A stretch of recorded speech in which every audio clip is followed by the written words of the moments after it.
take this on in a more serious way in January, and I hope that everybody will kind of stay tuned to see what's developing in those areas. I'm going to share my screen real quick because I have a few things that I think will help highlight why we think this issue is important. So let me just do that real quick. So this was something that we hadn't had right in front of us, but a nice reporter contacted us regarding Lubbock's ranking with the Trust for Public Land. And as you can see, out of America's 100 largest cities, Lubbock is ranked number 93 insofar as quality parks, access to parks, amount of land devoted to public spaces. And that's an embarrassingly low ranking, I would not hesitate to say. I'm not going to go through their whole website, but you can see where their metrics that they use to determine this. And as you can see, Lubbock has a fair amount of acreage, although nothing to be proud of, but are really lacking in amenities, in handicap accessible parks, and in Lubbock's investments in park spaces per capita. Here's a map of the Trust for Public Lands, a map of Lubbock from the Trust for Public Lands. And as you can see, they have highlighted the parks with public access in this kind of darker green color. And in the lighter green color, this is the service area within the city that is within a 10-minute walk of a park. And then you can see areas that are not within a 10-minute park are highlighted based on their proximity to access those. And you can see Lubbock has huge swaths of land that are very much in need of a park just in general. They also have this great function where you can highlight the hottest parts of the city, the ones that are recorded with the highest temperatures throughout. And this just throws into sharper relief some of the areas that are so much in need of parks and green spaces. Some very fine people at the I'm sorry, my drop down keeps preventing me from selecting the next tab. The Texas Housers developed these maps that show the environmental and zoning use within Lubbock. And as you can see, most of Lubbock's industrial zoning is throughout the north and east side. And indeed, if I can get this zoomed in just a little bit, you can also see highlighted throughout these industrial areas are Lubbock's toxic release sites. These are businesses that are polluters, plain and simple. There's no two ways about it. And as you can see, they're all located throughout the north and east sides.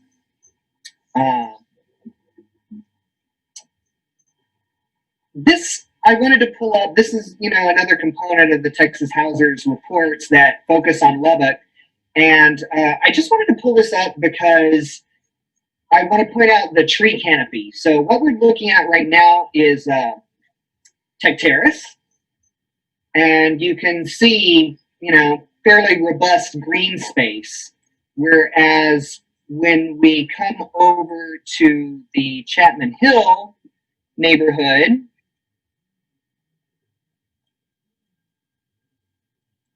you can see just how very lacking in tree canopy cover that is comparatively. And finally, I kind of want to point to the analysis of Dover Cole and Partners, which showed Lubbock's water usage based on a sprawl development, which is what the city seems intent to allow to continue to happen, as well as the greenhouse gas emissions that would come out of the same development. So what our case is that because Lubbock's environmentally hazardous spaces are concentrated within the north and east sides, the Parks Department should be engaged in remediation of these issues. And one of the best ways to do that is through planning for parks and green spaces. And so, we're very preliminary in our engagement, but what we have asked for the Parks Director to do is kind of similar to the comprehensive fiscal analysis, which is start by analyzing the spaces in Lubbock that are most desperately in need of more parks and green spaces, and start those projects within the areas where people live under the most environmental hazard. We think this will, additionally have a lot of tag-on benefits where parks create desirable neighborhoods, and desirable neighborhoods cause housing and development to enter into them. And so we'd like to see a big press in this area. And we look forward to everybody engaging with us on this, because we'd like to hear what they're saying. Thanks, Josh. Yeah, that was really great. So if I see a couple of questions in there now, if anybody else has any questions, please feel free to put those in the Q&A chat. Also, you can find the Lubbock Disparity Report that Josh was talking about on LubbockCompact.com. Again, there's the Get Involved button there as well. So we have our first question here is, what is the best way to get involved in local government when someone has no experience? And that's a great question, actually, because I had no experience until literally this summer. And so, granted, I've been an entrepreneur for a really long time. It wasn't really a lot of learning curve for me to do some of these things, but I totally get it. I totally understand that, somebody, how it would look. I mean, I know how it looked to me. I can also imagine how it would look to somebody, that's just kind of like on the outside looking like, what do we do?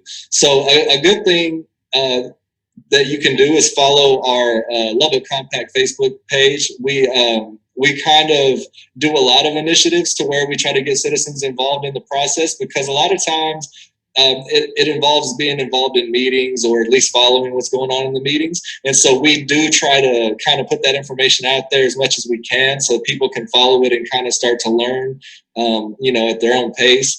Another good thing to do would be to follow the actual city council meetings. You can watch those online. You don't have to go to them at all.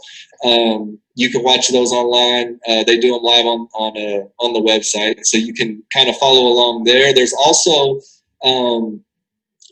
city boards. So there's actually a lot of city board seats opening. There's, I think, 47 different city boards, and they're all kinds of different things. So what happens is, a lot of the times, is these boards are the ones who actually make recommendations concerning whatever it is they deal with to send to city council to vote on. And so that's a big part of the process. And that's a good way to get involved, kind of on a deeper level, because you get to sit through those meetings, you get to hear the information, and then you can kind of be involved in the process that way. Of course, voting is a big thing we've been pushing, is always make sure, to kind of try to pay attention to what's, at least who's who, kind of where they stand. And so, because it really does matter who is in these seats a lot of these times. A lot of these fights we would not have had there been different people. And it's not to bash anybody. It's just that, the people that were there, their disposition, their ideas were not meshing with the majority of what Lubbock citizens wanted to do. And so, unfortunately, you come into those kind of situations and you just have to vote them out. So that, I hope that answers your question. You can also get involved also with Lubbock Compact and be actually on the team, and you can learn a lot that way. Or any other organizations that are out there working. It doesn't have to be Lubbock Compact, but we do try to put as much information out there as possible in a way where it's kind of easier to understand, because a lot of it, if you just read it straight from the city, it's kind of a lot of technical talking things. So, okay, so next question. I'd hasten to say that we've heard directly from the city council, from the mayor, that even when we were engaged with them oppositionally, they'd rather be engaged with somebody approaching them in good faith than nobody approaching them at all. So don't be shy about it. Just reach out. Yeah, definitely don't be shy. They're just regular folks, so don't be shy at all. Okay, next question. How long do our wells even have before they are exhausted? And that's a great question. Actually, I can't remember the river, but there is a project underway, and I don't really know a lot of the details. I just know that it's underway. That Lubbock is going to have to get water from somewhere else. And so that is already underway. There's the land deals and things are happening from what I understand. I don't know how much information is out in the public about that right now, but I have heard things about it. So they definitely are working out the water problem for the next however many years. So we should be okay for now anyway. Okay, so another question from Vero. When does City Council meet? I think I heard 7 a.m. first Tuesday. Is that correct? So the meetings happen, I'm sure they do probably do one first Tuesday, but they do different ones at different times. It's kind of frustrating a lot of times because they have to have it posted at least 48 hours in advance to the public, which they put it on the website. So that's the best way to kind of look and see what's going on is look on the website. We also from time to time will post those meetings and things of that nature. But yeah, they just happen at all kinds of different times. A lot of times they do happen like where you can make public comments and things. Those usually happen at 4:30 or 5 p.m. So it's frustrating for folks who get off at 5, and can't do that. So we understand that. But the good part about it is that you can still catch up with those meetings because they'll actually post the video a few days or something after the meeting happens. They'll post the video up and you can kind of keep up with it if you're not able to actually go. But yeah, some of them, I think the early ones I've seen are like 8 a.m., but I'm not sure. They may have some at 7 a.m. Okay, so another question here. Thank y'all for these questions, by the way. If the city were to raise the salary to a living wage, are there citizens interested in running for city council? Does the Lubbock Compact have any candidates in mind? That is an awesome question, and I'm glad you asked that. So we are actually, and this is going to be a very long process with a lot of different steps, and we're actually learning it ourselves because it's not been done here in Lubbock. It's been done in other areas, and we're kind of learning as we go, as we're building it. But we're trying to develop a platform, if you want to call it that, where we're kind of helping to develop leaders, maybe help them get on some of those city boards and kind of help them with information if they have questions and things like that. Because actually on the board, we also have a policy advisor who is very knowledgeable in these things. And so we can't answer a lot of questions, even if I myself can't personally answer them. We do have a lot of folks that can answer those. And so we have a lot of the pieces there. And I think that if it's known, that there's a living wage and how much the wage is, and that I think that would at least spark the possibility in somebody's mind, where right now that might not even ever cross their mind because they're like, oh, well, we just always see older rich people there, So it's just kind of puts you in the mind frame that that's just who does that, like nobody else does it. So I think, and we have a lot of support on this with the council. So we have not, the only one who's pushed back very vocally was Councilwoman Joy from District 6. She is very opposed to even a living wage, actually, for the council. But outside of her, we've gotten no pushback. Everybody seems to be pretty much on board. And so I do think that there will be more citizens interested. And as far as like right now, we don't have any candidates in mind, but it would be great to kind of see some of these folks we work with or that have helped us with these things, maybe become candidates one day. So, yeah. Does the compact take donations? Yes, we do. We do. Yes. Sorry, Adam. We're in process of getting our 501c3 and 501c4. So we're inching there, but COVID has hit, and so we're kind of waiting. But we have put in the paperwork to try to get all of that together. Sorry. Yeah. And it's actually, we're actually a 501c3 and a 501c4, and that's done, but it's the IRS portion, and the IRS has been taking forever. So when we get our IRS confirmation back, then we can take those tax deductible donations. So we're woefully waiting on that, because we are totally open to taking donations, and that would be great. And once we have that confirmation from the IRS and nobody gets in trouble, we don't want to get anybody in trouble. We want to do everything the right way. So once that's all in place, we will definitely let everybody know where those donation opportunities are. Okay, so another question here. What other cities have had success with initiatives like Lubbock Compact? I am not aware of anything like Lubbock Compact, and our policy advisor, who's very experienced with these sort of things, has said pretty much the same thing. So we don't know.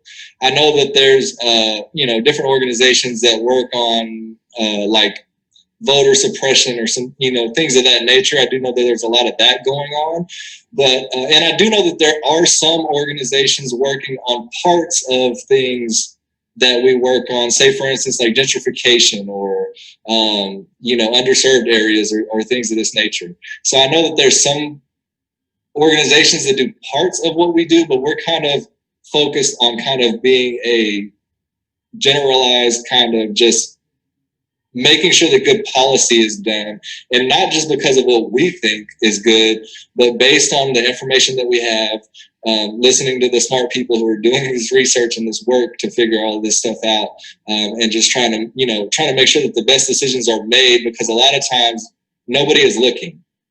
And, so I'm sure there are organizations. I'm just not aware of those folks and what kind of success they have had. So. Yeah, our focus is very concentrated on Lubbock, and if there are other organizations out there doing something similar to us, they're probably very focused on their cities as too. There are, of course, national organizations and state ones that branch into these areas, but we know our own backyard, so we're staying very focused on that. Yeah, very true. Eric, can you post the city board link in the chat, please? The next question is, what does it take to apply for a city board, and do I need to go to City Hall? So there's actually a link on the city website that Eric will post in the chat here in a minute. But you can just go on there online. It's an online form that you fill out. But the thing that's good to know that we kind of didn't know when we started telling people about this is that, and there's the link in the chat there, is to have your resume ready. We were informed by the city council members that that's kind of the thing that holds up a lot of folks. And then two, if anybody ends up applying, like send us a DM or let us know, because they actually asked us to let them know, if anybody comes, through our way, or if anybody kind of needs a good word, to let them know, and they'll try to get those through there. So I'm not sure exactly what all open seats are, but you can apply to all of them. And even if the seat's not open now, like your application stays there. And so once it does open, they may contact you later on down the road. So you can kind of just apply to whatever it is you're interested in, several things, and you won't have to do that part again. And just make sure that you have your resume ready to upload that to them, so that there's no delays or anything of that nature. And then once I've sat through a couple of meetings where they actually announced the people who came through that process, and so that's kind of how it happens. There'll probably be a city council meeting, where you won't even know that they say your name and that you're in the thing, and then they'll have another meeting where they actually invite you and have you take a picture with the mayor and stuff like that. So thanks for that question. And again, that is in the chat. The link is in the chat to go apply for those city boards. And again, that you'll need to do it before the 31st. So that's the last day. So that's just a couple of days now. So, all right, let's see. Just an FYI, Emerge is a great org to assist women with running for office and becoming viable candidates via boot camps, training, etc. I supported a local candidate back in South Carolina, and know there's a Texas chapter. Thank you for that, Vera. Emerge, great. Okay, great. Thank you. We don't have any more questions in the Q&A. if anybody has any questions, please feel free to post those in the Q&A. Hey, I actually just want to speak up about that water wells issue. I don't actually know the answer to that question. I would be intrigued to find out. But one of the things that was so irritating in the impact fees fight was that the council and the SEAC committee and everybody connected to this was like, oh, the way we run water utilities in Lubbock is fully funded. We don't have to worry about this. The ratepayers will always pay for it. But we need water collection and conservation infrastructure right now. This is one of the driest points Lubbock has ever been at. And instead, they were just like, no, don't even worry about it. We're cool. We're all good. And it's like, no, we're not. We need that money. We need that water infrastructure because we're draining the most important resource that we have at a rate that is not sustainable. Yeah, certainly. Yep. Okay, so we do got a question here. How has Lubbock Compact reached out to the Spanish-speaking community? We actually, Perla, do you want to talk a little bit about that? We've had some, some folks trying to reach the Spanish-speaking folks. You know what? For me, honestly, I don't think like North Lubbock Neighborhood Alliance. I know. Okay, yes. So I am actually part of the Guadalupe Neighborhood Association, and that falls. We're hopefully trying to get them immersed with the North Lubbock Neighborhood Association, and to kind of try to mesh and fall under that umbrella. I think once we kind of get that going, I mean, we definitely need to kind of start, reaching out. And COVID has been an actual thing. I would love to go door to door and explain what we're trying to do. But right now, we can't do that. If it were up to me, I would have already held some kind of meeting between the three different neighborhoods, specifically North Lubbock, to try to get everybody together. We definitely can do some, translations to some of the stuff that we do. I think we did post a couple of things, right? We do have the disparity report is translated into Spanish, and it's there, and Eric has posted that in the chat as well. So we did translate the disparity report into Spanish. So that's another thing. And that's actually the first time that anybody's actually questioned the Spanish thing, aside from the disparity report. So I will try to take that upon myself and try to do a better job of doing that, because honestly, I haven't. But we just right now we're trying to get all the North Lubbock together, and so once that's kind of squared away, definitely is going to be the next focus for me personally. I'm pretty sure everybody else on the board as well.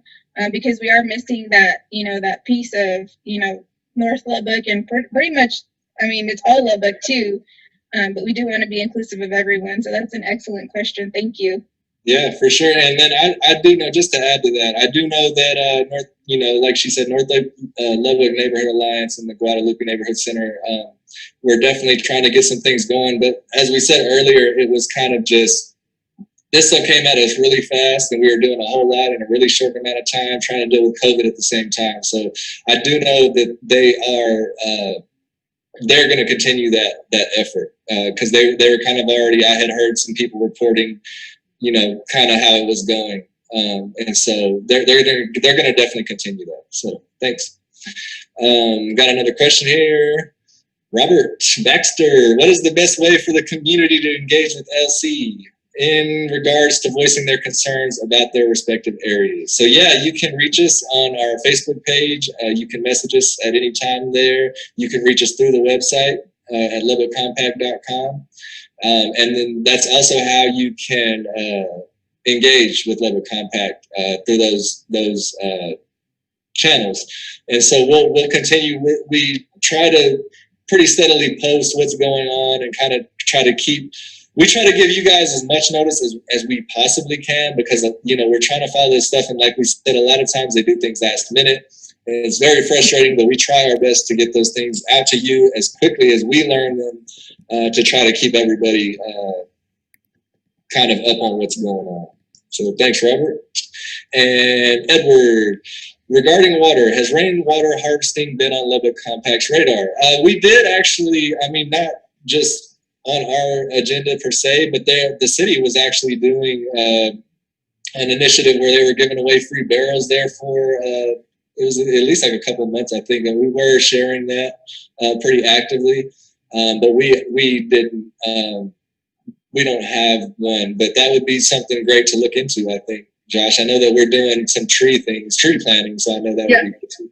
We have a meeting scheduled with the Lubbock's Water Department in mid-January.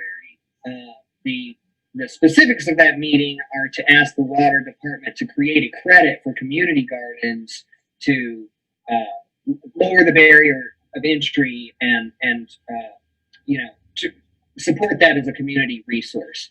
A component of that ask was going to be that the community gardens do have some sort of water catchment, and indeed some of them already do, but Heart of Lubbock and Guadalupe Garden already have this infrastructure installed. Not to get too deep in the weeds, but collected rainwater would be worth gold in Lubbock, and we have a lot of industrial spaces that, while they are blighting our city and kind of problematic, they're covered in metal roofs and could be easily converted to harvest huge amounts of rainwater. And so, we've literally been trying to work our way into every cranny that we can, so this has been on our radar. We have made overtures to the appropriate people to start to move this ball forward. And I think it's a wonderful idea. I'm excited to see where we can take it. Yeah, and also just another component to all of that, we have grant writers as well on our team. And so if it does come down to a situation where we need to just, write our own grant, we can also do that. And so there's definitely, that's a great idea. I like that idea a lot. Okay. Another question. So if someone wants to run for office and just doesn't know where to start, are there local resources available? So if you want to run for office, you can literally just apply. There's a process, and you can go on the city website for that, and it'll tell you, I can't remember the link. I don't know if Eric can find that one. But you could, he says you can also contact the local parties. So there's a local Democratic Party headquarters here. There's also a local Republican Party headquarters here. If that's kind of where you want to go with it, you can definitely do that. That's a resource. But yeah, the city has the actual, just the technical process you have to go through. I think it's like $150 filing fee or something of that nature. And then you'll have to disclose any campaign monies that you are able to raise, and kind of what you do with that. And so that's part of the process. But other than that, it's marketing, basically, is what it comes down to. Marketing yourself in this case. And so I have a lot of marketing background, and we were able to utilize a lot of that in our process. And we have other people on here with marketing backgrounds as well. But a lot of that just really involves, being involved in the community is a great way to start. When they have these events like neighborhood cleanups or anything that's dealing with the community, where you can just show up and kind of help out and volunteer in those ways. And then again, just kind of keeping up with what's going on in city council, who's who, what's what, just so that you kind of know what you're looking at. But yeah, it's kind of just really, if you want to run, if you're serious about running, you just apply, and then you go, and there's really no rules of when you can start campaigning. But yeah, so you can definitely, like Eric says, contact the local parties. You can go on the city website to see the actual process of how to, start to run and get put on the ballot. And another great thing also, I'll go back to, get involved on the city boards, because a lot of the people who are on city council now were on city boards first, or on the LISD board, for instance. So the mayor was on the school board, so things of that nature. So there's kind of different channels, but those are kind of usually the channels people go through, are the parties, or they'll start out being on boards, and then they'll kind of move on from there. Or if you're confident in what you can do, then you can go ahead and just start running. So I would hasten to say that, well, I don't think this would be giving way too much or putting the cart before the horse, but we would like to be one of those resources. And indeed, we have been having conversations about how to recruit candidates, help them develop policy platforms, help them develop media strategy and copywriting, and assist them with resource to do just this. This is a long-term strategic goal for us.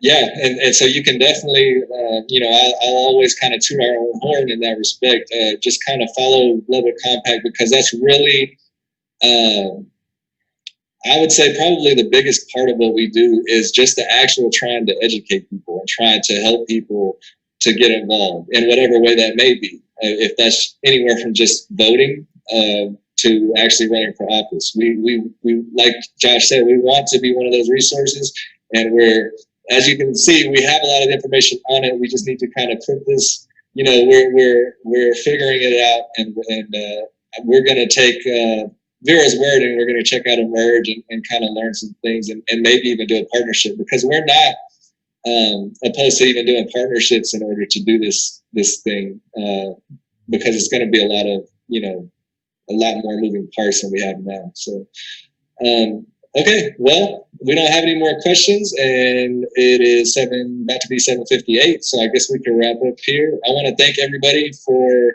listening and sticking around and asking questions, and we want to do more of these, and we're going to continue to do them in the evening so more people can catch them.